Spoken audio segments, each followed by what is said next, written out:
لا إله إلا الله لا إله إلا الله لا إله نحمده ونصلي على رسوله الكريم أما بعد فأعوذ بالله من الشيطان الرجيم بسم الله الرحمن الرحيم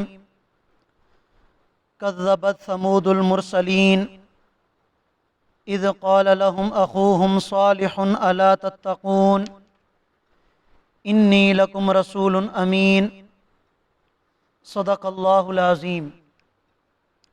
سورۃ الشعراء کی آیت نمبر 141، 142 اور 143 آپ حضرات کے سامنے تلاوت کی ہیں۔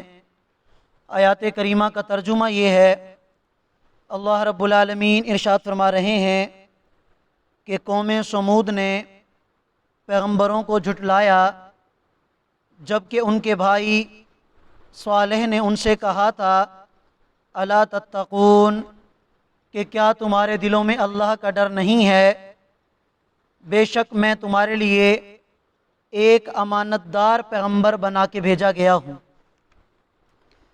انبیاء علیہم السلام کے واقعات کا تذکرہ چلا آ رہا ہے۔ اس سے ماقبل آیات میں حضرت ہود علیہ السلام کا واقعہ ذکر کیا گیا۔ آج جو آیات کریمہ آپ حضرات کے سامنے تلاوت کی ہیں، ان آیات کریمہ میں قوم سمود یعنی حضرت صالح علیہ السلام کی جو قوم تھی، ان کا واقعہ ذکر کیا جا رہا ہے۔ اللہ رب العالمین ارشاد فرما رہے ہیں کہ قوم سمود نے اللہ کے بھیجے ہوئے پیغمبروں کو جھٹلایا تھا، اور ان کے پاس جس پیغمبر کو بھیجا گیا ان کا نام تھا حضرت صالح۔ تو حضرت صالح علیہ السلام نے اپنی قوم کو اللہ کا پیغام سنایا، اور جب قوم نے نافرمانی کی تو حضرت صالح علیہ السلام نے ان کو ترغیب دی کہ کیا تمہارے دلوں میں اللہ کا ڈر نہیں ہے کہ جس اللہ نے تمہیں بے شمار نعمتوں سے نوازا ہے، اس اللہ کا ڈر اپنے دل میں پیدا کرو، اللہ پر ایمان لے آؤ اور صرف اللہ ہی کی عبادت کرو۔ بے شک مجھے اللہ تعالیٰ نے تمہارے پاس ایک امانت دار پیغمبر بنا کے بھیجا ہے۔ فاتقوا اللہ، سو تم اللہ سے ڈرو، وَأَطِیعُونَ، تو چونکہ میں اس کا پیغمبر ہوں، رسول ہوں، تو تم میری فرما برداری کرو۔ وَمَا أَسْأَلُكُمْ عَلَيْهِ مِنْ أَجْرٍ، اور فرمایا کہ میں اس دعوت والے کام پر تم سے کسی مال و دولت کا مطالبہ نہیں کرتا، دنیاوی کسی چیز کا مطالبہ نہیں کرتا۔ ان اجری الا علی رب العالمین، مجھے تو صرف اور صرف اس بات کی لالچ ہے کہ میرا پروردگار مجھ سے راضی ہو جائے، اور میں یہ جو دعوت تمہیں دیتا ہوں، اس دعوت کا مقصد بھی صرف اور صرف اتنا ہے کہ مجھ سے میرا پروردگار راضی ہو، اور تم بھی میری اس دعوت کو تسلیم کر کے میرے اوپر ایمان لا کے میری اطاعت کر کے تم سارے بھی اپنے پروردگار کو راضی کر لو۔ فرمایا اتترکون فیما ہاہنا آمنین، اے میری قوم، آج اس دنیا میں جن نعمتوں میں تم ہو، کیا ان نعمتوں میں اطمینان کے ساتھ تم ہمیشہ رہو گے؟ یہ نعمتیں تمہارے پاس ہمیشہ کے لیے نہیں ہیں، یہ ساری دنیا عارضی ہے، یہ کائنات عارضی ہے۔ جب کائنات عارضی ہے تو اس میں ملنے والی نعمتیں وہ بھی عارضی ہیں، وہ بھی ایک نہ ایک دن ختم ہو جائیں گی۔ کون سی نعمتیں؟ فی جنات و عیون، یعنی تم باغات میں ہو، چشموں میں ہو، وزروع، اور کھیتیوں میں ہو، ونخل، اور کھجور کے باغ ایسے، طلعها حضیم، کہ اس کے خوشے ایک دوسرے کے اندر پیوست ہیں، ملے ہوئے ہیں۔ وتنحتون من الجبال بیوتا فارہین، اور کیا تم بڑے ناز کے ساتھ ساری زندگی، پوری زندگی قیامت تک خوبصورت خوبصورت پہاڑوں سے گھر بناتے رہو گے؟ حضرت صالح علیہ السلام نے اپنی قوم کو اس بات کی طرف توجہ دلانے کی کوشش کی کہ یہ جو انعامات اللہ نے تمہیں عطا کر رکھے ہیں، یہ انعامات ہمیشہ کے لیے نہیں ہیں، یہ چیزیں ختم ہو جائیں گی، تمہاری زندگی ختم ہو جائے گی، اور تم نے اپنے پروردگار کے پاس جانا ہے، اور ان نعمتوں کا پھر تمہیں حساب دینا پڑے گا۔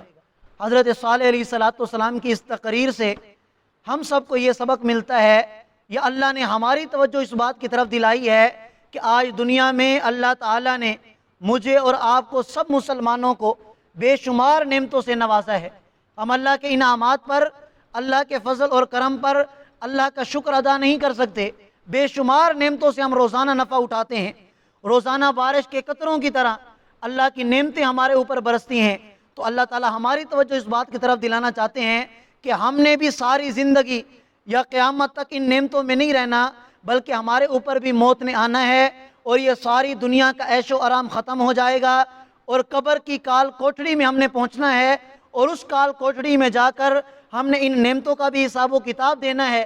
اور اللہ تعالیٰ نے آج دنیا میں جو عیش و آرام ہمیں عطا کر رکھا ہے، جو امانت ہمیں زندگی والی عطا کر رکھی ہے، کل کو اللہ تعالیٰ نے ہم سے اس کا حساب و کتاب بھی لینا ہے۔ اسی طرف توجہ دلائی گئی ہے کہ ہر مسلمان اس سے سبق حاصل کرے، عبرت حاصل کرے، اور اپنی زندگی میں جو اللہ نے انعامات عطا فرمائے اس پر اللہ کا شکر ادا کرے۔ اور شکر کس طرح ادا کرنا ہے؟ زبان سے اللہ کا ذکر کر کے، اپنے اعضاء سے اللہ کی عبادت کر کے اللہ کا شکر ادا کرے گا تو دنیا آخرت میں اللہ تعالیٰ مزید انعامات سے نوازیں گے۔ فرمایا فاتقوا اللہ وأطیعون، اے میری قوم اللہ سے ڈرو اور میری اطاعت کرو، ولا تطیعوا امر المسرفین، ان لوگوں کی اطاعت نہ کرو جو حد سے گزرنے والے ہیں۔ الذین، حد سے گزرنے والے کون؟ یفسدون فی الارض، کہ جو زمین میں فساد مچاتے ہیں، ولا یصلحون، اور وہ خود اپنی بھی اصلاح نہیں کرتے اور دوسروں کی بھی اصلاح کی کوشش نہیں کرتے۔ قالوا، تو قوم والوں نے جواب دیا، انما انت من المسحرین، اے صالح تم پر تو کوئی بڑا زور کا جادو کیا گیا ہے، معاذ اللہ تم تو مجنون ہو، تمہارے اوپر تو جادو کیا گیا ہے، اس طرح یہ بہکی بہکی باتیں کرتے ہو۔ ما انت الا بشر مثلنا، تمہاری حقیقت اس کے سوا کچھ نہیں کہ تم بھی ہماری طرح انسان ہو۔ فاتی بھی آیا، چنانچہ مطالبہ کیا اپنی مرضی کا کہ ہمارے پاس کوئی معجزہ لے کر آؤ، ان کنت من الصادقین، اگر تم دعوی نبوت میں سچے ہو۔ سورہ ہود میں، سورہ آراف میں یہ بات گزر چکی ہے کہ حضرت صالح علیہ السلام کی قوم نے حضرت صالح سے یہ مطالبہ کیا تھا کہ پہاڑ کی اس چوٹی سے ایک زندہ گابن اونٹنی اگر باہر نکل کے آئے گی تو پھر ہم مانیں گے کہ واقعی تم اللہ کے نبی ہو۔ حضرت صالح علیہ السلام نے فرمایا میں تمہارے مطالبے کو پورا کروں گا، لیکن اگر اس کے بعد بھی تم نے ایمان نہ لایا تو پھر اللہ تعالیٰ کی طرف سے تمہیں سخت عذاب کی پکڑ آئے گی۔ چنانچہ ایسے ہوا، حضرت صالح نے دعا کی، اللہ تعالیٰ نے ایک زندہ گابن اونٹنی اس پہاڑ کی چوٹی سے پیدا فرما دی۔ پھر حضرت صالح علیہ السلام نے فرمایا تمہارا مطالبہ تو پورا ہو گیا، اب اس اونٹنی کے بھی کچھ حقوق ہیں، اور وہ حقوق کیا؟ ہاذہ ناقۃ لہا شرب، فرمایا کہ یہ اونٹنی ہے جس کنویں سے تم پانی پیتے ہو، ایک دن سارا دن یہ اونٹنی پانی پیے گی، اور جو دوسرا دن ہوگا وہ تمہاری پانی پینے کا باری ہوگی، تم سارے دن میں جتنا پانی اکٹھا کر سکتے ہو کر لو تاکہ دوسرے دن تمہارے کام آئے۔ دوسرے دن صرف یہ اونٹنی پانی پیے گی اور تم نے اس کو ہاتھ بھی نہیں لگانا، اس کو تکلیف بھی نہیں پہنچانی۔ تو فرمایا قال ہذہ ناقۃ لہا شرب، یہ اونٹنی ہے ایک دن پانی پینے کی اس کی باری ہوگی، وَلَكُمْ شِرْبُ يَوْمٍ مَعْلُومٍ، اور ایک متعین دن میں تمہاری باری ہوگی، وَلَا تَمَسُّوهَا بِسُوءٍ، اور اسے بری نیت سے ہاتھ بھی نہیں لگانا، فَيَأْخُذَكُمْ عَذَابُ يَوْمٍ عَظِيمٍ، اگر تم نے اس اونٹنی کو کچھ کہا تو اللہ تعالیٰ کی طرف سے ایک بڑا عذاب تمہیں آ پکڑے گا۔ فَأَقَرُوهَا، انہوں نے حضرت صالح علیہ السلام کی ایک بات نہ مانی اور اس اونٹنی کی کونچے انہوں نے کاٹ ڈالی، اس کے جو پونچے تھے پاؤں کے نیچے وہ ظالموں نے زندہ اونٹنی کے کاٹ دیے۔ فَأَصْبَحُوا نَادِمِينَ، جب انہوں نے ایسا کیا اللہ کا عذاب آیا تو وہ سارے کے سارے پھر شرمندہ ہوئے۔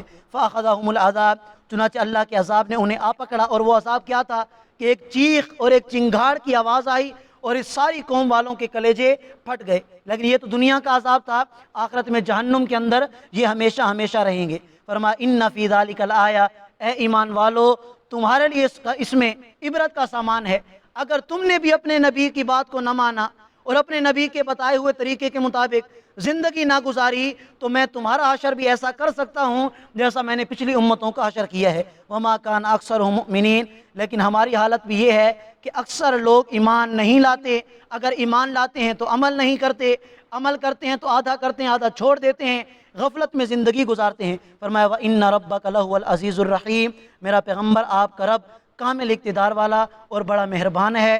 اللہ تعالیٰ کی بارگاہ میں دعا گو ہوں اللہ تعالیٰ ہم سب پر رحم اور کرم فرما دے۔ جزاکم اللہ۔